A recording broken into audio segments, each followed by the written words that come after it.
गुरु विष्णु गुरुर्देव महेश्वरा गुरुर साक्षात् परब्रह्म तस्मै श्री गुरुवे नमः।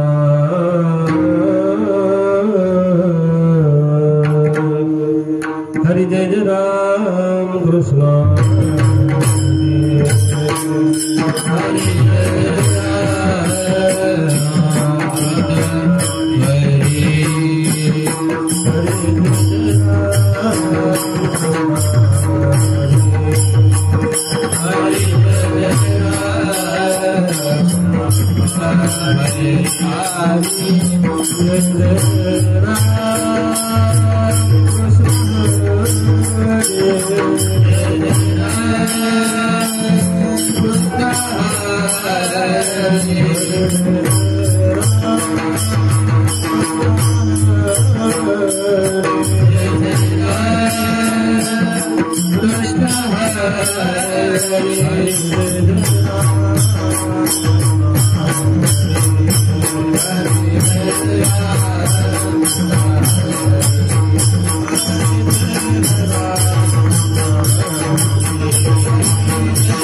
जन्म यादसाठी देवा तुझे चरण सेवा साधावया हरिनाम कीर्तन संतांचे पूजन घालू लोटांगण महाद्वारी आनंद निर्भर सुबळते ठाई सुख दुःखा नाही चाडम हरिनाम कीर्तन संतांचे पूजन घालू लोटांगण महाद्वारी अनिक सायासन करीन दर्यास होईन उदास सर्व भावी हरिनाम कीर्तन संतांचे पूजन घालू लोटांगण महाद्वारी मोक्ष अमागरी कामारी ते दासे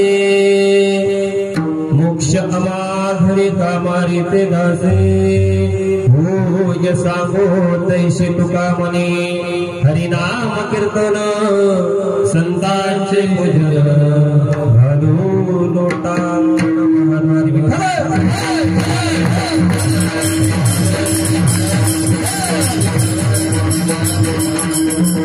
समचरण सरोजम साधरणी लाभदाभम जगन निहित पाणी मंडन मंडलाना तरुण तुळशी माळा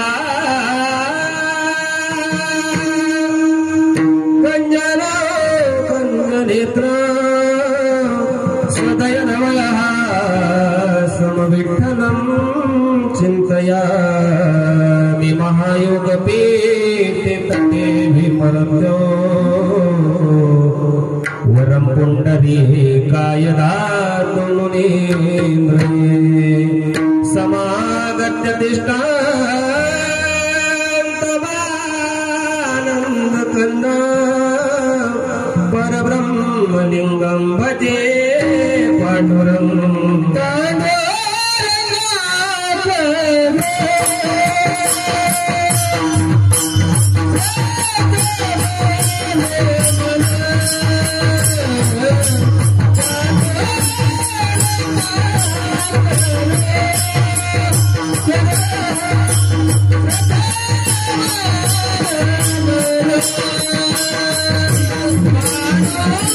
Bye.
त्यांच्या कृपादाने कथेचा विस्तारू बाबाजी सद्गुरु दास तुका ओम नमो ज्याद्या वेद प्रतिपाद्य जे जे स्वसंविद्यात्मरूपा देवा तुझी गणेशु सकळार्थमती प्रकाशु मणे निवृत्तिदासु अवधारी जोजी आता नमो वाक्य विदासिनी ते चातुर्य कलागामिनी ते शारदा विश्वमोहिनी नमी निमिया जयांचे केले स्मरण होय सकळ विद्येचे अधिकरण तेची वंदू श्री चरण श्री गुरूंचे ते नमस्कार होणे आता ओम नमो ज्ञानेश्वर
ज्ञानेश्वरा करुणा करा दयाळा तुमचा अनुग्रह लादलो पावन झालो चराचरी मी कळा कुसरी काहीच नाही निवडत वचनाती भाविका ही का जनार्दनी तुमचा दास ज्यांचे आस पूर्वा विकर्पूर गौरम करुणावतारम संसार सारम भुजगेंद्रारम सदा वसंत हृदयारविंदे भवं भवामी सहितं नमामि सर्व मंगल मांगल्ये शिवे सर्वार्थ साधिके शरण्ये त्र्यंबके गौरी नारायणे नमोस्तुते घेईन मी जन्म याच्यासाठी देवा तुझे चरण सेवा साधावया हरिनाम कीर्तन संतांचे पूजन झाले लोटांगण महागारी प्रस्तुत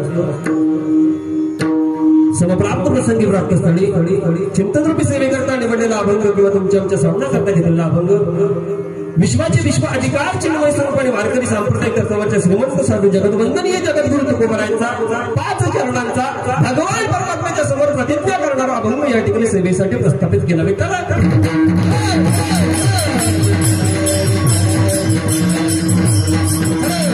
सेवेकरता निवडलेल्या अभंगाच्या दृष्टीने जर तुम्ही आम्ही जर थोडासा विचार केला ना बाबा तरी जगद्गुरु तुकोबरायांनी या अभंगाच्या माध्यमातून तुम्हा आम्हा समोर भाव असा ठेवण्याचा प्रयत्न केलाय की स्वतः देव माझ्या समोर आहेत आणि देवासमोर मी स्वतः प्रतिज्ञा करतोय.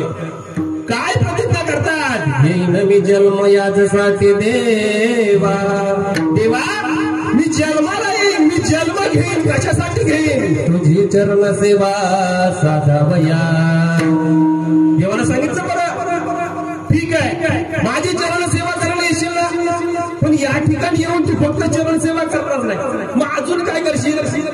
त्यावेळेला जगद्गुरु तुकोबाराय सांगतात, हरिनाम कीर्तन संतांचे पूजन झाले लोटांगण महाद्वारी. देवा या ठिकाणी आल्याच्यानंतर मी नामस्मरण करीन, मी नामसंकीर्तन करीन, संतांचं पूजन करीन आणि तुझ्या महाद्वारावर लोटांगण घालीन.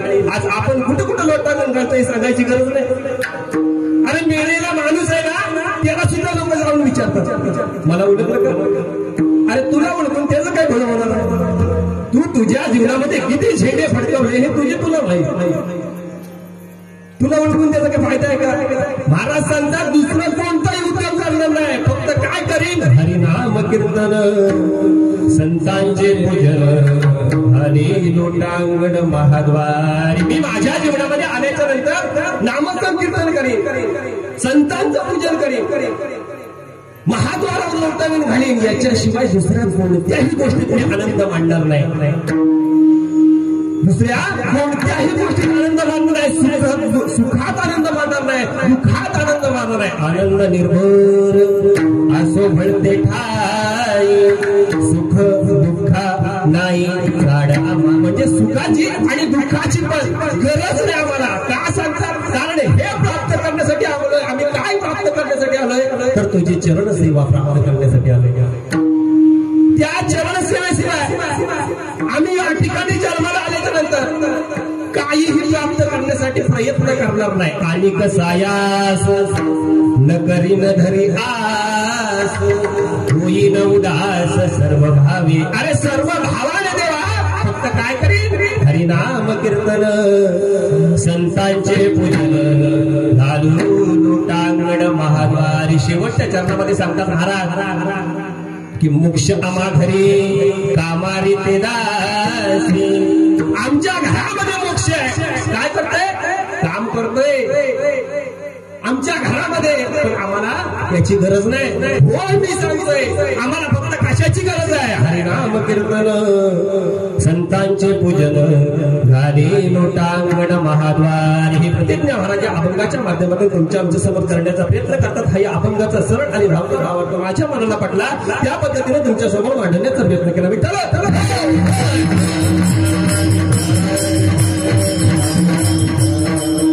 आज या ठिकाणी कीर्तनाला सुरुवात करण्यापूर्वी थोडक्यात परिहार द्यायचा तो असा आपल्या सर्वांना देत आहे की गेले 115 वर्षाची परंपरा असणारा हा अखंड हरिनाम सप्ताह आणि या सप्ताहाचा आजचा तिसऱ्या दिवसाची कीर्तन रूपी सेवा तुम्हा सर्व विश्वस्त मंडळाच्या आशीर्वादाने किंबहुना या ठिकाणी गुरुवर्य विश्वनाथ महाराज यादव यांची 8 साले या ठिकाणी मला प्राप्त झाली, आम्हा सर्वांना प्राप्त झाली. याबद्दल आम्ही प्रथम सर्व युवक वर्ग त्यांचे या ठिकाणी आभार मानतो, त्यांच्या चरणावर साष्टांग नमस्कार करतो. आज या ठिकाणी कीर्तनासाठी उपस्थित असणाऱ्या सर्वांच्या चरणावर प्रथम साष्टांग नमस्कार करू. मस्तक हे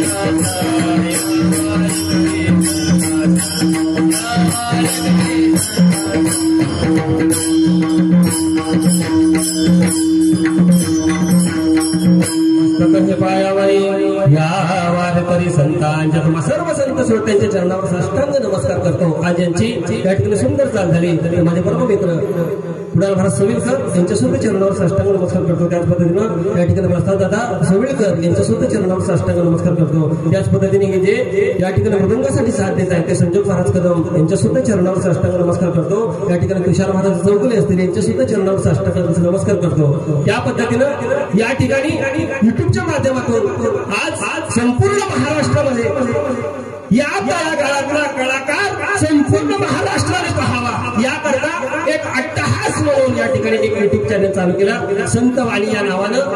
युट्यूबवर जर आपण सर्च केलं तर आपल्याला चॅनल सापडेल आणि आपल्या पंचक्रोशीतील जेवढे कलाकार आहेत त्यांचं या ठिकाणी त्यांनी कला ज्या सादर केल्या त्या आपल्याला त्या माध्यमातून पाहायला मिळतात।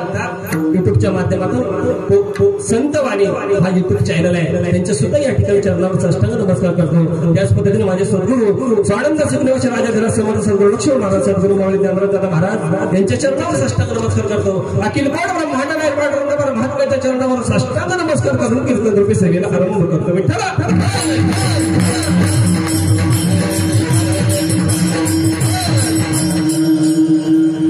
अभंगाच्या दृष्टीने विचार करा तर अभंग जगत गुरु तुकोबरायचा आहे।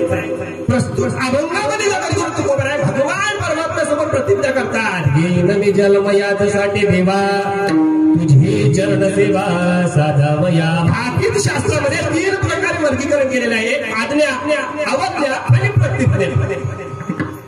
आज्ञा कोणी करावी, अवज्ञा कोणी करावी आणि प्रतिज्ञा कोणी करावी। विठ्ठल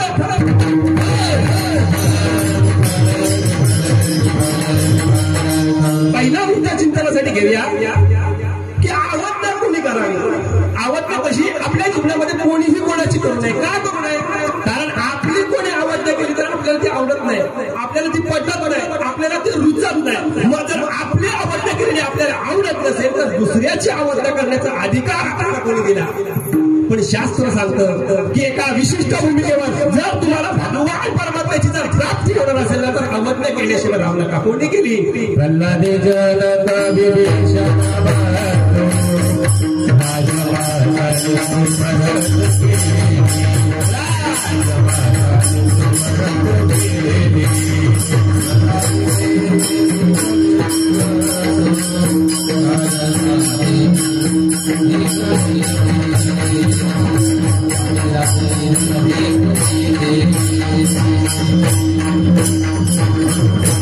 प्रल्हाद जनक विभीषण बंधू राजमाता निर्णू भरत केली। प्रल्हादाने या ठिकाणी आपल्या स्वतःच्या पित्याची अवज्ञा केली, कशासाठी अवहेलना केली? कशासाठी? प्रभू श्री रामचंद्रांच्या प्राप्तीकरता। आपण दोघांचा जर विचार केला फक्त प्रल्हाद आणि विभीषण यांना लगेच ते प्राप्त झाले पण भरताला झाले नाही। आणि ज्या वेळेला वनवासासाठी प्रभू श्री रामचंद्र चित्रकूट पर्वतावर गेले आणि भरताला समजलं की दादा वनवासासाठी गेले का? कोणी पाठवली? आईने पाठवली।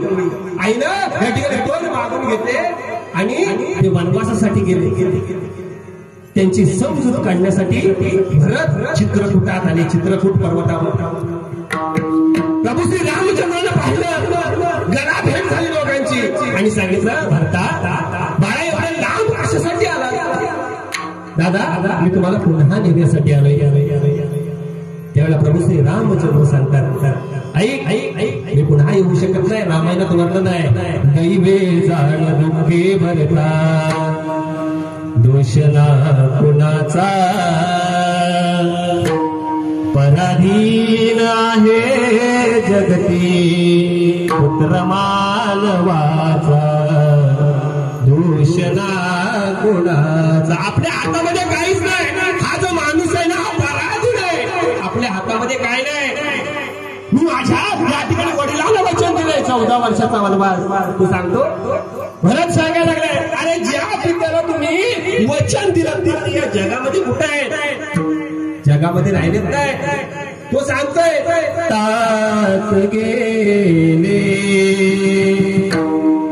माय गेली भरत झाला पूरका। ज्यांना वचन दिलं ना ते या जगामध्ये आहेत कुठं? तरी सुद्धा प्रभू श्री रामचंद्रांनी सांगितलं काय सांगितलं?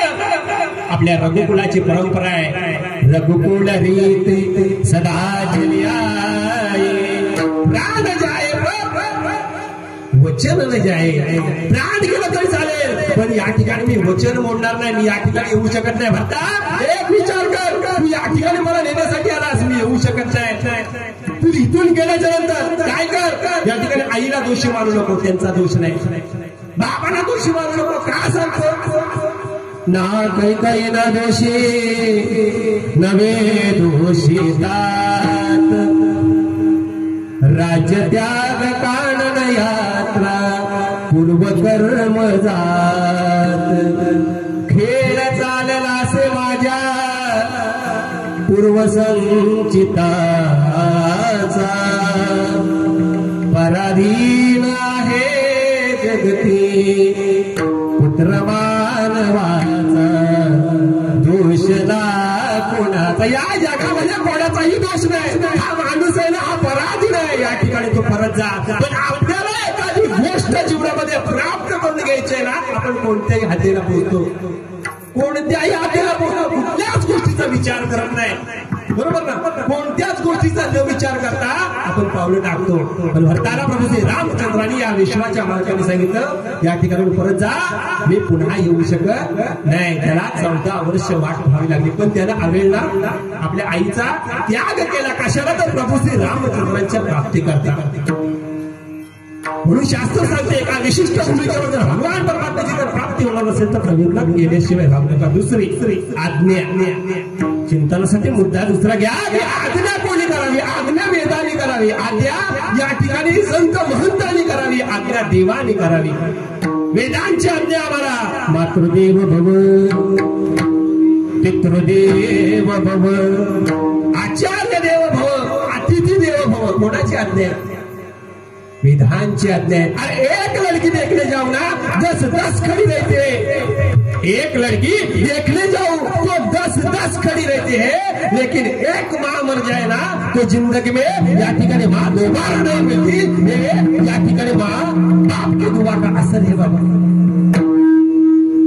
असर कसलं हा माँ बाप के दुआ का असर है म्हणून वैदिक शास्त्रामध्ये पहिला नमस्कार मातेला सांगितला आणि दुसरा नमस्कार पित्याला सांगितला वेदाची आज्ञा आम्हाला देवांची आज्ञा आहे जडजडून वाईला लेग येत भक्तीची आलाग ते पावशी अव्यंग निज धाम माझे संत महंत आज्ञा करतात आलिया संसारा उठावे गिगरा शरणदा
उतारा पांडुरंगा मुलींसाठी या ठिकाणी तिसरा मुद्दा घ्या की प्रतिज्ञा कोणी करावी प्रतिज्ञा ज्येष्ठ श्रेष्ठाने करावी सर्वसामान्याच्या प्रतिज्ञेला मोल नाही बाबा सर्वसामान्याने प्रतिज्ञा करू नये ऐका सर्वसामान्याने प्रतिज्ञा करू नये प्रश्न विचारतो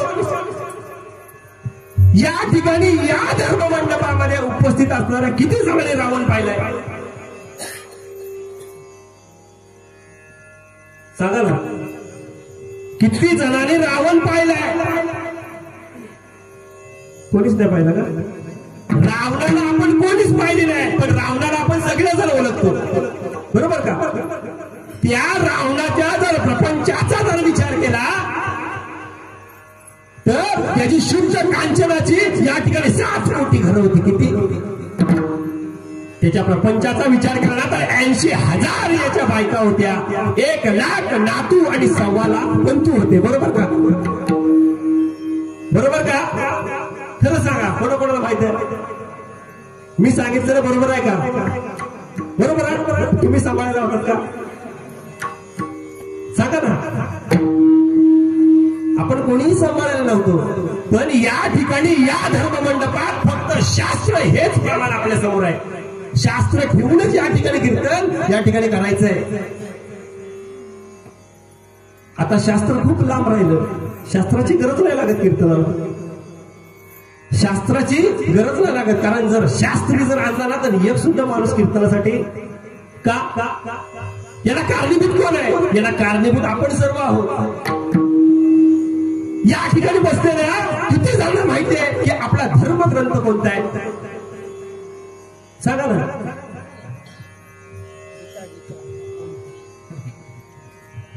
धर्मग्रंथ कोणता आपला?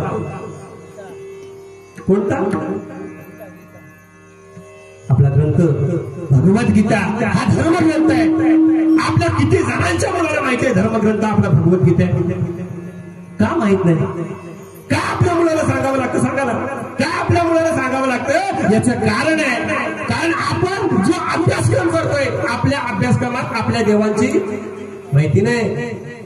आपल्या अभ्यासक्रमात या ठिकाणी आपल्या वेदांचे या ठिकाणी अभ्यास नाही. बरोबर का? मग आपल्या मुलाला कसं काय समजेल? आपल्या मुलाला समजेल का?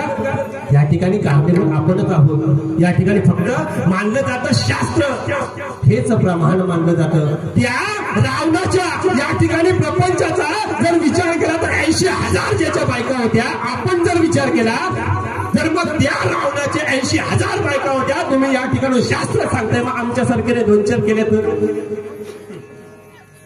अरे एका बायकोने आपल्या भडगड्या उघड्या पाडल्या, दुसऱ्या बायकोच्या भानगडीत. अरे 80,000 बायका ज्याच्या होत्या, 1,00,000 नातू होते, 1,25,000 पंतू होते.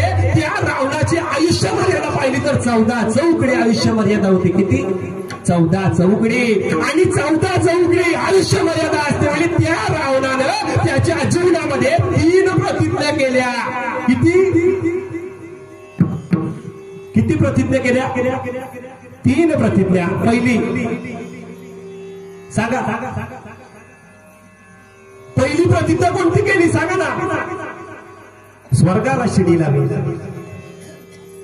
दुसरी प्रतिज्ञा समुद्राचं खारं पाणी गोड करेल. आणि तिसरी प्रतिज्ञा सुवर्णाला सुगंध आणि. अरे 14 चौकडीचं आयुष्य असणाऱ्या रावणाला त्याच्या जीवनामध्ये या ठिकाणी या 3 प्रतिज्ञा पूर्ण करता आल्या नाही. मग तुम्ही आम्ही कोणत्या झाडाचा पाळा बाबा?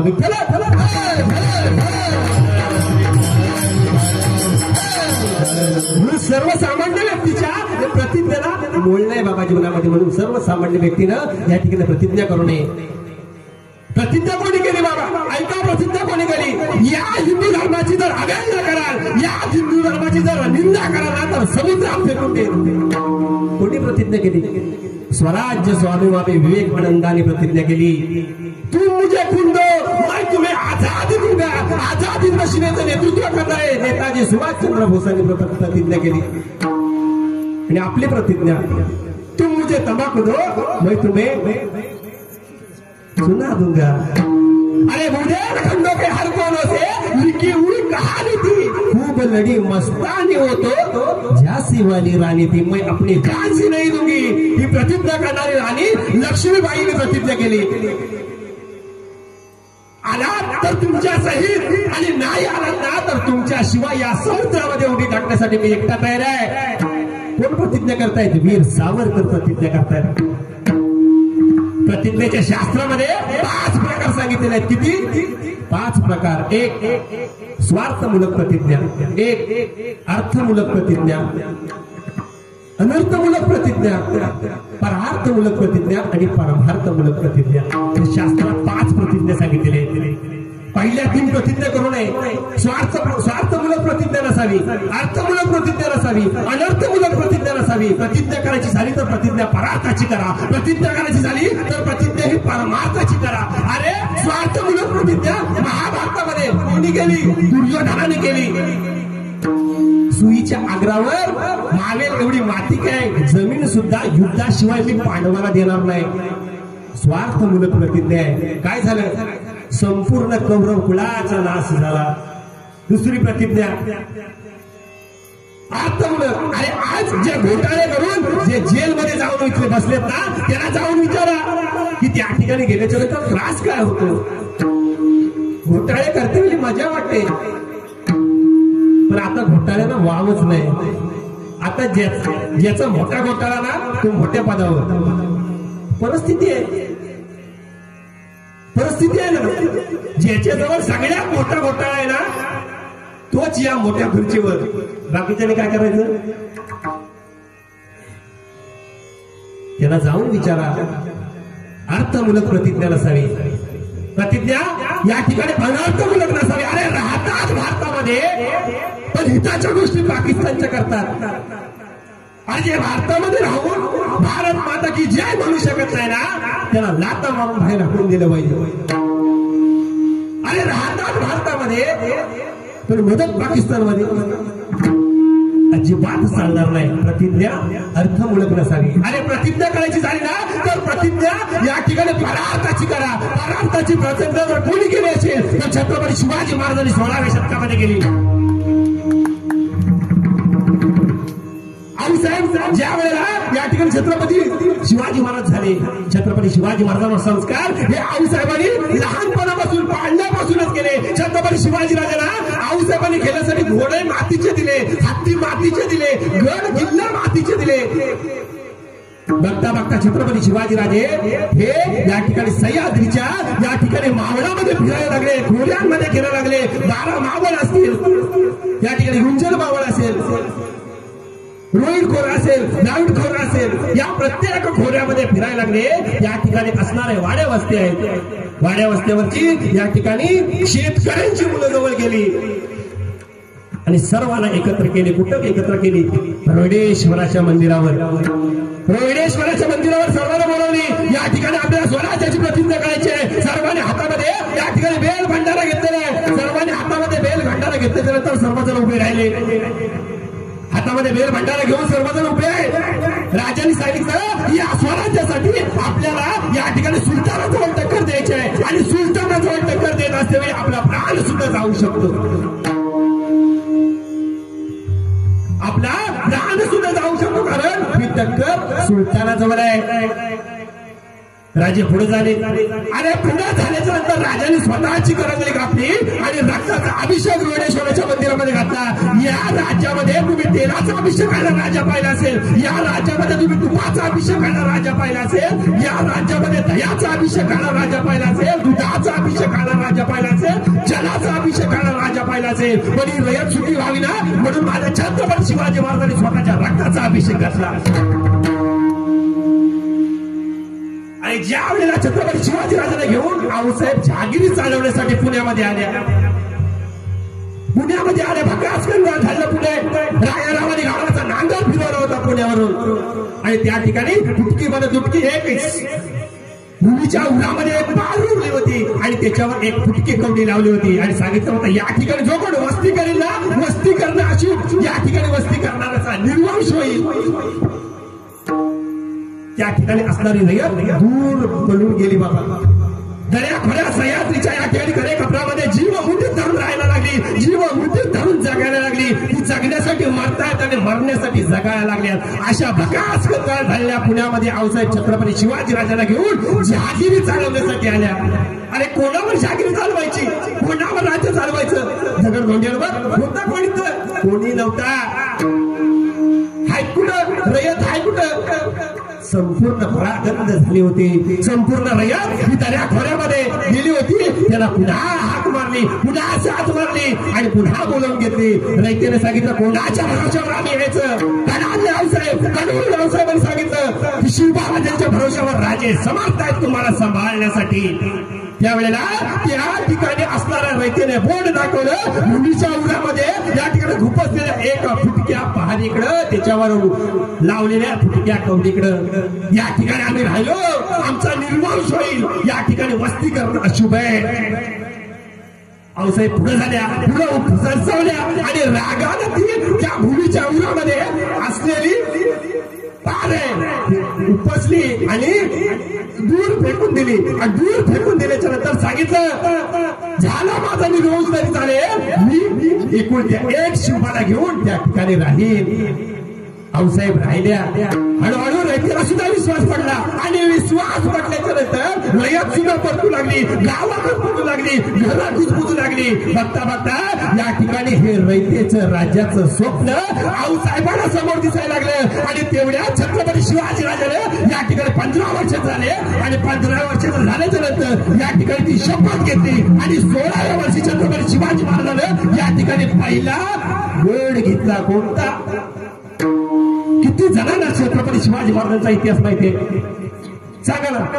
आज आपण म्हणतोय की 16व्या वर्ष धोक्याच, पण त्याच 16व्या वर्षी माझ्या या ठिकाणी महावैष्णव ज्ञानोबरायांनी ज्ञानेश्वरी सारखा ग्रंथ लिहिला. बरोबर का?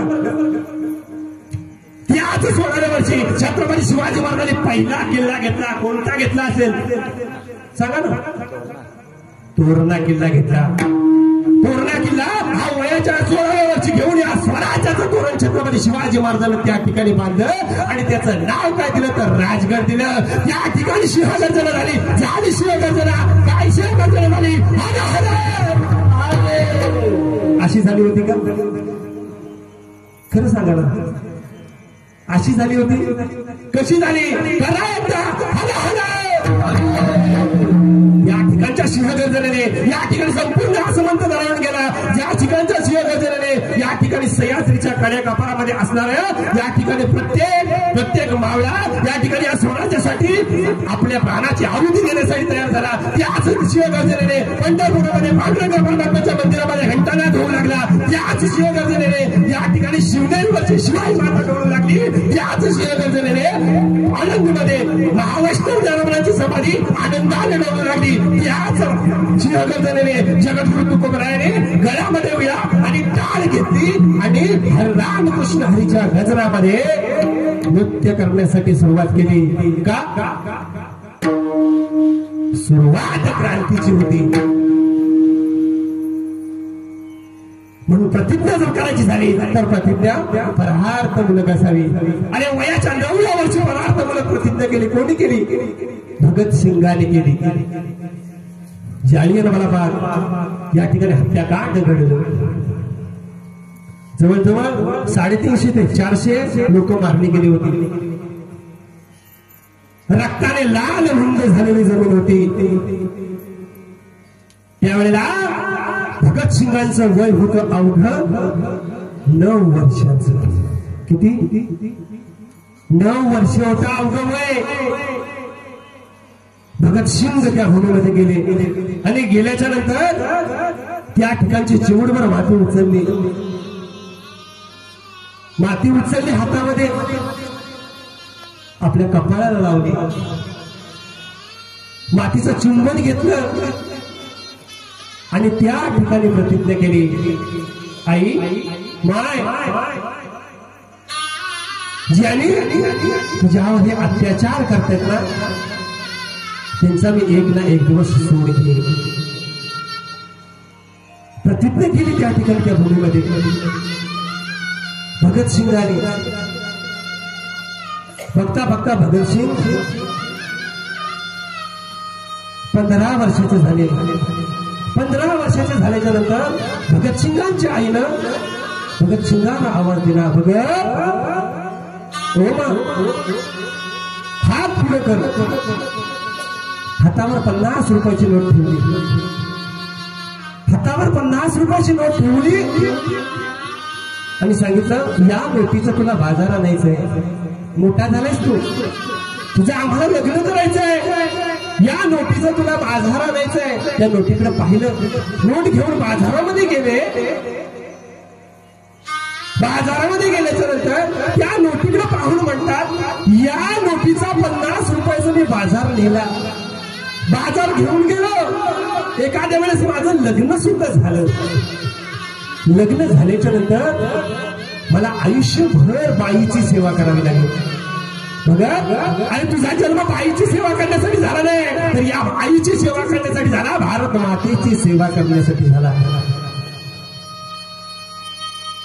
भगत सिंगांनी 30-50 रुपयाची नोट घेतली. स्वातंत्र्य सेनेच्या या ठिकाणी क्रांतीच्या सेनेमध्ये सामील झाले. याच 50 रुपयाचा बॉम्ब घेतला, संसदेवर टाकला आणि संसदेवर टाकल्याच्या नंतर त्या ठिकाणी भगत सिंगांना फाशीची शिक्षा झाली. 20 दिवसावर फाशी आहे. आणि 20 दिवसावर फाशी असतेवेळी भगतसिंगांची आई, भगतसिंगांची बहीण आणि भगतसिंगांचे वडील त्याला पाहण्यासाठी लाहोरमध्ये, जे आता पाकिस्तानमध्ये आहे, लाहोरच्या जेलमध्ये त्याला ठेवली होती, त्या ठिकाणी गेले. ज्या वेळेला आई, बाबा आणि बहीण त्या ठिकाणी त्या जेलमध्ये पाहायला आली, आईनं आवाज दिला, बघ कान टवकारले, केस वाढले होते, दाढी मिशी वाढले होते, हातात या ठिकाणी कड्या होत्या, पायात कड्या होत्या, एक गळ्यातून पायामध्ये कडी होती. अशा अवस्थेमध्ये भगतसिंग उठले. आईला आवाज आला, कारण आईचा आवाज आणि बाईचा आवाज त्याच्यामध्ये फरक आहे. अरे आईचा आवाज आला, कान टवकारले, भगतसिंग कसे बसे उठले. चालत चालत समोर आले, पाहतात तर आईनं पाहिलं. आईनं ज्या वेळेला पाहिलेला भगतसिंगाला, त्यावेळेला भगतसिंगांकडे पाहिल्याच्या नंतर आपल्या मुलाला राजवैभवी पोशामध्ये पाहणारी ती आई ज्या वेळेला त्याला कैद्याच्या पोशाखामध्ये पाहिलं ना, अरे बांध फुटला अंतकरणाचा आणि ढसा ढसा ढसा आई रडायला लागली. भगतसिंगांचे हात पुढे जात होते अश्रू पुसण्यासाठी, पण अश्रू पुसू शकत नव्हते, कारण हातापायामध्ये बेड्या होत्या. ते गरज आडवे येत होते. मा रोना नाही, तू वीर पुरुष की माँ आहे. वीर पुरुषाच्या आईला रडणं शोभत नाही. भगतसिंग सांगतायत आईला, रडू नको. भगतसिंगांची आई सांगते, अरे माझ्या जीवनामध्ये आता उरलेच काय, एकुलता एक तू गेल्याच्या नंतर कोणाकडे पाहायचं आम्ही. आज शेवटचा दिवस आहे, रडू दे मला. 20 दिवसांनी तुला या ठिकाणी फाशी झाली. फाशी झाल्याच्या नंतर या जगामध्ये मी कुठं शोधू तुला, कुठं भेटशील मला, कुठं दिसशील मला, रडू दे मला. त्यावेळेला या ठिकाणी भगतसिंग सांगतात, आई एक सांगतो, बोल ना बाळा. ज्या वेळेला 20 दिवसांनी मला फाशी होईल ना, त्यावेळेला माझं प्रेत पडेल, आणि प्रेत पडल्याच्या नंतर मला न्यायला तू यायचं नाही का. अरे एवढा कठोर होऊ नको. अरे जन्म दिलाय मी तुला मी घ्यायला येणार नाही तर कोण येणार. आई तू यायचं नाही. अरे ज्या वेळेला फाशी होईल ना, त्यावेळेला माझ्या बाबांना घ्यायला पाठवायचं का, कारण जर तू या ठिकाणी आलीस, माझं प्रेत पाहिलं, माझ्या प्रेतावर ढसा ढसा नरशील, आणि रडलेले पाहिल्याच्या नंतर हे हरामखोर या ठिकाणी इंग्रज तुझ्याकडे बोट टाकून म्हणतील, आम्हाला हीच मागातील. भगतसिंगांची आई कशी रडते. अरे समजू दे त्या भगतसिंगाला, समजू दे या ठिकाणच्या इंग्रज अधिकाऱ्यांना, या भारतातील या ठिकाणी तरुणाला त्यांची तरुणाई महत्वाची नाही, या भारतातील तरुणाला त्यांचं कुटुंब महत्वाचं नाही, या भारतातील तरुणाला फक्त आणि फक्त त्यांचा देश स्वतंत्र करणं हे महत्वाचं आहे. समजू दे इंग्रज अधिकाऱ्यांना, तू यायचं नाही. भगतसिंग ज्या वेळेला भगतसिंगाला फाशी झाली, जर भगतसिंग 70 ते 80 वर्षाचे असते, त्याला जर कोणी गोळी घातली असती, ते जरी खरास झाले असते ना, तर मी आज त्यांचा दृष्टांत या ठिकाणी सांगितला नसता. पण ज्या वेळेला भगतसिंगाला फाशी झाली ना, त्यावेळेला भगतसिंगांचं वय होतं अवघं 23 वर्ष 5 महिने आणि 26 दिवसाचं.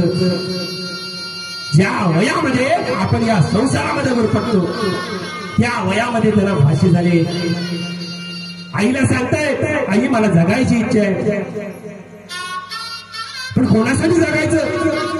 आणि या मातेवर होणारे अत्याचार आहेत, हे कोणी सहन करायचे. त्यासाठी या ठिकाणी आहुती कित्येक जवानाने दिली. प्रतिज्ञा केली भगतसिंगाने, परार्थाची प्रतिज्ञा. म्हणून महाराज सांगतात की प्रतिज्ञा, शास्त्र सांगतं की प्रतिज्ञा ही परार्थमूलक असावी. प्रतिज्ञा करायची झाली तर प्रतिज्ञा ही परमार्थाची असावी. परमार्थ म्हणून प्रतिज्ञा केली. महावैष्णव ज्ञानोबरायांनी अवघाचे संसार सुखाचा करेन, आनंद मारिन ते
प्रतिज्ञा करतात अवघाची संसार सुखाचा करीन आनंद भरीन तिने लोक जाईन गे माये तया पंढरपुरा भेटेन माहेरा आपुलिया. तशीच प्रतिज्ञा संत भालिकेमधले श्रेष्ठ संत जगद्गुरु तुकोबराज सुद्धा या अभंगाच्या प्रथम जन्म म्हणून प्रतिज्ञा करतात.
जन्मयासाठी देवा तुझे चरण सेवा साधावया. जगद्गुरु तुकोबरा प्रतिज्ञा करतात की तुझी चरण सेवा साधण्यासाठी या ठिकाणी जन्माला येईल. काय सांगितलं? मी जन्माला येईल देवा, पण जगद्गुरु तुकोबरा तुम्हाला या ठिकाणी जन्माला यायचा अधिकार आहे का? यामध्ये सुद्धा 3 प्रकार मानले जातात. ते स्वतःच्या इच्छेनं जन्माला येतात, स्वतःच्या इच्छेनं अवतार कार्य संपवतात. ज्यांना यायची इच्छा नाही आणि जायची ही इच्छा नाही. आणि तिसरे जे येतात दुसऱ्याच्या इच्छेनं पण जातात स्वतःच्या इच्छेनं. विठ्ठल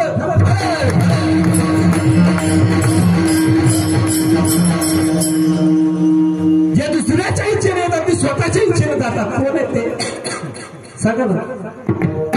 देव आहे देव.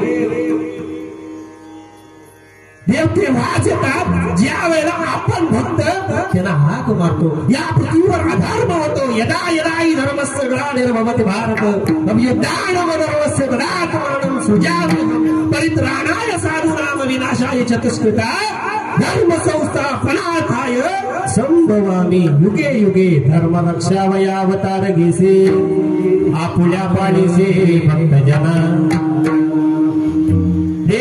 देवाने अवताराला आणावी लागते आणि स्वतःच्या इच्छेनं धर्माची स्थापना झाल्यानंतर भगवान परमात्मा निघून जातात. दोन संत जे स्वतःच्या इच्छेने येतात आणि स्वतःच्या इच्छेने जातात. जगद्गुरु तुकोबाला प्रमाण देऊन सांगतात आम्ही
वैकुंठवासी स्वतःच्या इच्छेने आलो याच कारणासे बोल बोलिले जे ऋषी साच भावे भरताय. संतांना या ठिकाणी येण्याचाही अधिकार आहे आणि संतांना आम्ही जातो तुम्ही कृपा असू द्यावी सगळा सांगावी विनंती माझी वाढवेळ झाला पांडुरंग वैकुंठ श्रीरंग बोलावित बोलवतो देव आम्ही निघालो.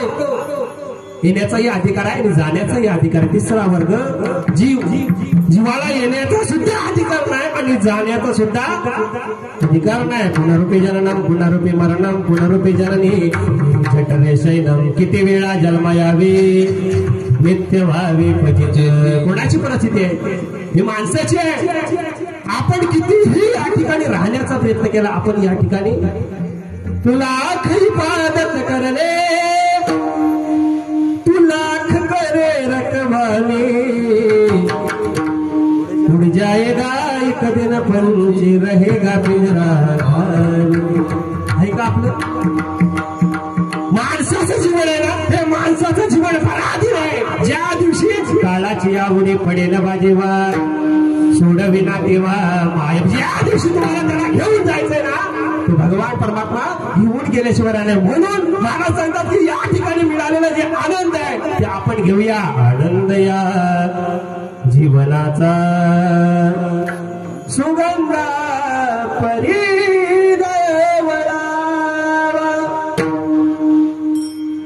पाव्यातला सूर दैसा उठा तुनी उगळावा झिजुनी स्वतः चंदनाने दुसऱ्या समदुगंध लावा.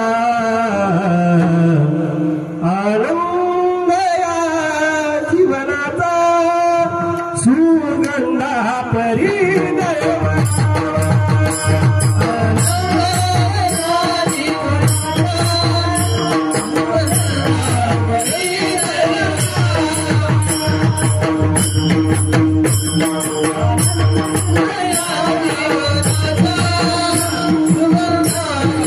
Yeah.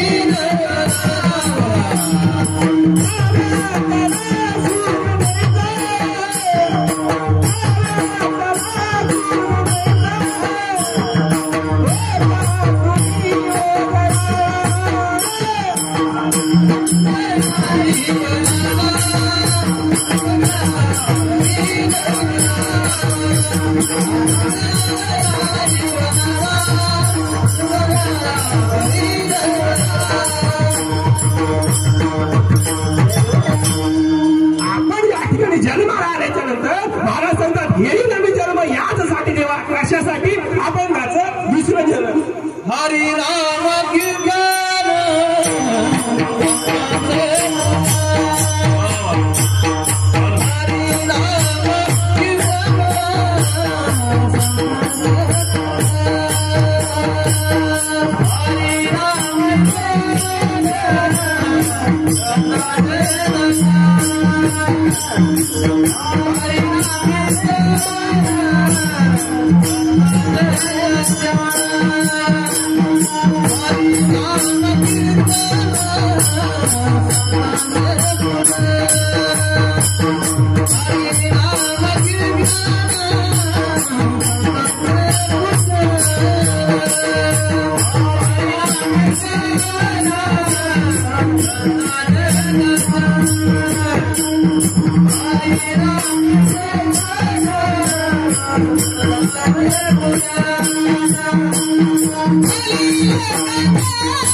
संतांचे पूजन घालून टांगण महाद्वारी देवा या ठिकाणी जन्माला आल्याच्या नंतर आम्ही संतांचं पूजन करू. आम्ही काय करू तर आम्ही नामसंकीर्तन करू. आम्ही काय करू तर आम्ही तुझ्या महाद्वारावर लोटांगण घालू. का कशासाठी कशासाठी आलोय आपण सांगा ना. देवी दिला देह भजना गोमटा तुया झाला फाटा बालिकेचा. पण आपण या ठिकाणी आल्याच्या नंतर काय केलं. क्या किया क्या किया क्या किया रे क्या किया क्या किया क्या किया रे तूने जीवन गवा दिया तूने जीवन गवा दिया क्या किया रे जिसे पाना था उसको ही खो दिया रे जिसे पाना था उसको ही खो दिया. कशासाठी आलोय काय करण्यासाठी आलोय तर त्या भगवान परमात्म्याचं नामस्मरण करण्यासाठी आलोय की आपण सुख आणि समाधान प्राप्त करण्यासाठी आलोय. सुख आणि दुःख म्हणून महाराज सांगतात आनंद निर्भर असो म्हणते ठाई सुख दुःख नाही चाड आम्हा. आम्ही या ठिकाणी आल्याच्या नंतर या संसारामधल्या कोणत्याच गोष्टीचा प्राप्त आणण्यासाठी प्रयत्न करणार नाही. आणि कसा यासन करीन धरी आस आणि सर्व भावानं देवा काय करू तर तुझं भजन करू. आणि त्याच ठिकाणी त्याचसाठी आज आपण या ठिकाणी हास गेले 115 वर्ष बनलेला आहे. आणि या बहुसंख्येनं आज आपण या ठिकाणी उपस्थित आहात ना. मग ज्या कामासाठी आलो ना ते काम या ठिकाणी आपण करूया. विठोबा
जन्म याच्यासाठी देवा तुझी चरण सेवा साधावया हरिनाम कीर्तन संतांचे पूजन घालू लोटांगण महाद्वारी आनंद निर्भर असो बळते ठाई सुख दुःखा नाही चाड अमा हरिनाम कीर्तन संतांचे पूजन घालू लोटांगण महाद्वारी अनिक सायासन करीन धरियास होईन उदास सर्व भावी हरिनाम कीर्तन संतांचे पूजन घाली लोटांगण महाद्वारी विठ्ठल